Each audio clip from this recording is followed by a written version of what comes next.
Sir భవిష్యత్తులో తీర్మన్న మాలన్న కానీ మీరు కానీ మీ బీసీ మిగతా నాయకులు కానీ రాజకీయ పార్టీ అని పెట్టబోతారా సార్? తీర్మార్ మల్లన్న విషయము నేను పేపర్లో చూసిందే.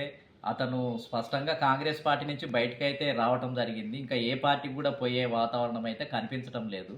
అయితే రాజకీయ పార్టీ స్థాపన విషయానికి వచ్చినప్పుడు ఆయన ఏ పార్టీ పెట్టబోతున్నాడు అనే విషయంలో నాకు క్లారిటీ లేదు. మేమైతే ఎప్పటి నుంచో ఈ రాష్ట్రంలో 1989 నుంచే బడుగు బలహీన వర్గాల కోసం బహుజన్ సమాజ్ పార్టీలో పనిచేయటం జరిగింది. అదేవిధంగా బీసీ ఏజెండా తోటి వచ్చినటువంటి ప్రజారాజ్యం పార్టీలో 100 టికెట్లు ఇప్పించడం జరిగింది. ఎందుకనంటే కమ్మ, అదేవిధంగా రెడ్డి, వెలమ ఆధిపత్యానికి వ్యతిరేకంగా ఈ ప్రజారాజ్యం రావటం వల్ల దాన్ని వేదికగా చేసుకొని ఈ ఈ రాష్ట్రంలో బడుగు బలహీన వర్గాలకు మార్పు రావాలని అక్కడ శ్రీకారం చుట్టడం జరిగింది. ఆ తర్వాత రాజ్యాధికార పార్టీని స్థాపించి మరి అనేక నియోజకవర్గాల్లో కూడా పోటీ చేయటం జరిగింది.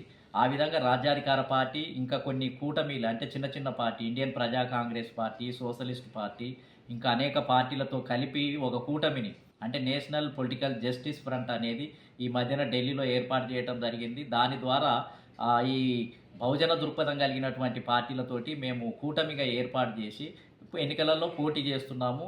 రాజకీయ చైతన్యాన్ని కల్పిస్తున్నాము, బహుజనులను ఐక్యం చేస్తున్నాము.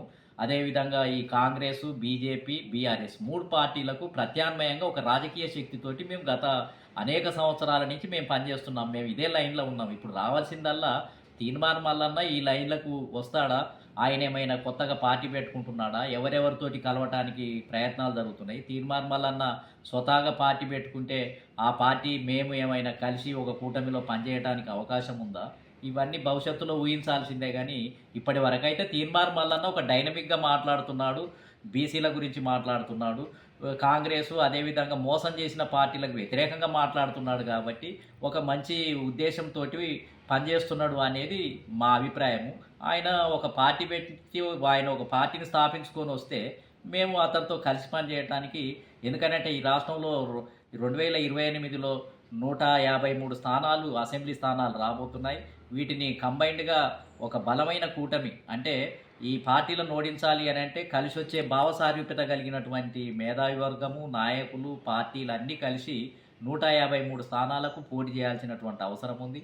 మరి ఆ దిశగా వాళ్ళది భవిష్యత్తు ఎట్లా ఉంది, వాళ్ళు ఎట్లా ఆలోచిస్తున్నారు, వాళ్ళు ఎటు ప్రయాణం అవుతున్నారు అనేది ఇంకా వాళ్ళు చెప్పాల్సిందే. కానీ మేమైతే ఆల్రెడీ బహుజన దృక్పథంతో ఈ పార్టీలకు ప్రత్యామ్నాయంగా మేము పనిచేస్తున్నాం.